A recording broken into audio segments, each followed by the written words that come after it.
played quite a bit as a freshman during the COVID season, and had some quality snaps last year, things like that. But boy, he's gotten bigger, stronger, faster, and you're seeing that. So with him developing, now you've got a lot of competition in that room, and it's getting everybody better. But that's one I really, through this, I wanted to point him out. You know, he's done a real nice job.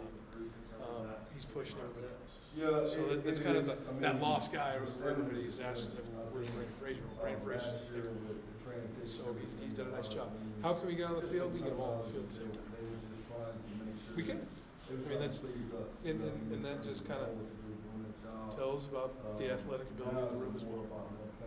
You were talking about with Micah, playing guys split out. You get dudes from high school, tight ends, usually guys playing like more receiver. Sure. You guys use them a lot, inline, block out, all that. What's that process like teaching some of these high school kids who might not have had as much blocking experience to come and play the system? One, I just want to see him stick their face in. And I know that may seem weird, but if you're willing and you want to be physical and you want to be dominant, we can get there. If you're shy, if you're like that, we got an issue, right? But that's also me through the recruiting process and understanding of this is your role. This is where I'm going to recruit you. This is where I think you can be very successful here at Auburn. And I started with that, with Micah through the process. I wasn't going to tell Micah that, I'm going to split you out, you're going to be good, and all of a sudden you get here, and, no, I want you to go hit Derek Hall for 17 seconds. That's not fair, right? And so I think that he can get mentally prepared as he's coming into college. And then it's just the footwork, the hand placement, things like that.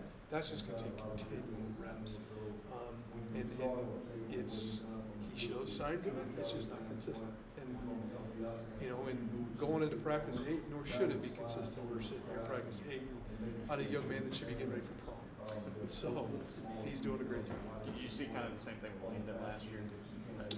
Little bit different. The two is that Mike came in at 6'5", 246 pounds, 207 pounds. Landon came in at about 214 to 217. So there's a different body type right there. Do you have and like versatility? Like you talked about, depending on the defense you face. Sure. Do you have blockers and pass catchers? Everybody you need? No.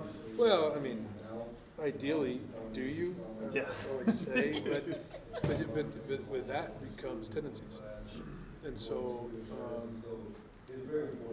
it's our goal to everybody's got to know everything, right? Because everybody's dream is playing the National Football League. You're playing the National Football League, you got to be a tight end that's going to stay on the field. And that's one thing that we do here is look at Shank last year. Shank knew everything, right? Fromm's come a long way, and he played in line, he played out, he played everything last year. And so with that, they got to know everything if they want to play National Football League. And so you got to teach them everything and develop them that way. And that's the one thing that we're getting in the room. And I'll go back, like what you guys asked, is experience helps that a lot. And the fun thing is Shank's senior. I'm going to give the rest of these guys for 2 more years, which is makes me look better. We were talking to Coach Keesaw, and he said that it really just systematically is not very different from last year's offense. Has that been y'all's experience in the tight end room so far in terms of like usage, guys you got on the field? Does it really feel pretty much the same? Yeah, it does. It does. It does feel the same. And that's the other thing is, when you got smart guys, it's just another year. That's the nice thing about you change schemes, you change offense so much. It's like you start from square one all the time, and you can't do that for the development of one-to-one football games. And so, yes, it's a lot the same with the tight end room especially. Are you the envy of the other position coaches because you got talent, you got experience, it seems like your room is pretty loaded, right? It is. I don't know if it's that. I think everybody's just trying to get the room better. I mean, there's one thing. We're saying we got a lot of experience, but there's a lot of things we got to improve on. We had a couple drops for LSU. That's not acceptable. And so, I want to pat him on the back, guys, but also we're not there yet. And that's the other thing about development is that now we get to move on to those things faster than last year. And so that's what's also exciting, and in the overall development of getting, you know, the Shankers who is going to get his doctorate. It seems like by the time he gets out of here, but those little things in his game that we got to develop to get him to that next level, and that's the fun thing about it. Now we're not out here. We're closing this thing down, and this is the difference between, you know, getting over versus that safety and not.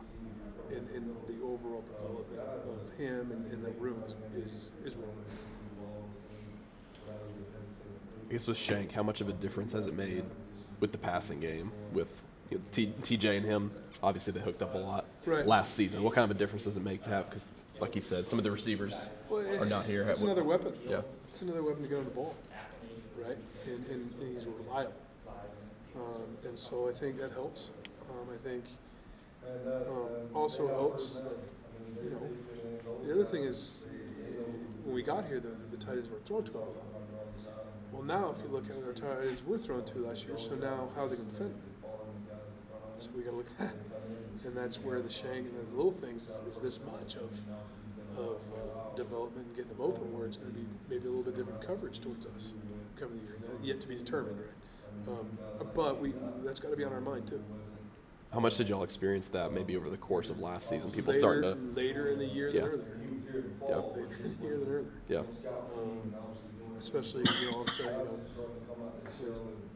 I would say the last 4 mainly. But I mean, it was good, but the production stayed there. That's what's nice. Production stayed there, so that's where we got to continue to concentrate on. Correct me if I'm wrong. Was that your first season to coach tight ends? I did through quality control at Baylor. Okay. So on the field, how was that for you? Awesome. You're always involved a little bit just in the run game and protections as the O-line coach. But you know, all offensive wide, that was my first year. It took a lot of studying, took a lot of work, but it's a challenge that I'm very grateful to have. I'm very grateful to be at Auburn, to be in this position to coach this group. You know, I don't take it for granted any day that I get to work with these kids. And when I say these kids, the Shanks, the Mike O'Reillys, and everybody in between. I mean, it's unbelievable. I get to come to work here and work with those kids and with the staff. And that's the one thing about it is we're growing every day. And if I can get them better a little bit every day, you know, we'll be where I want to be. Did we see you one day during a drill getting airborne? In camp, you got to show them how to do it. Is that something you have to do as an O-line coach, or was that new for you? No, that drill. I mean, no. If no lineman's doing that, we got an issue. No, usually I like to have fun with them because they're like, "Oh, you're just no line coach." I was like, "Oh, I'm a pretty athletic line guy." I'm just at that point you need to have fun with them too, right? I mean, but that's what I was doing then in fall camp. Yeah, I want to race a few of them. I think I can beat them. What do you think from Luke, his development, especially the receiving weapon? We saw him a little bit more last season. Sure. Being a guy who can go out there and get some big catches for y'all. Yeah, that developing in his hands. He's caught a lot of balls, you know, to get where we're at, right? And so that's been a big emphasis when we got here. As if you think you're catching 10 balls, you got to catch 50, just to be a natural, you know, ball catcher. And so that's one thing in his development that we've seen, and it's continuing. But yeah, he's doing great. He's doing great. Big physical kid too. We saw him play fullback kind of when you guys went out at formation sometimes. What was that like seeing those guys kind of play good back there in the backfield a little bit? Well, first of all, it's like we're gonna do what?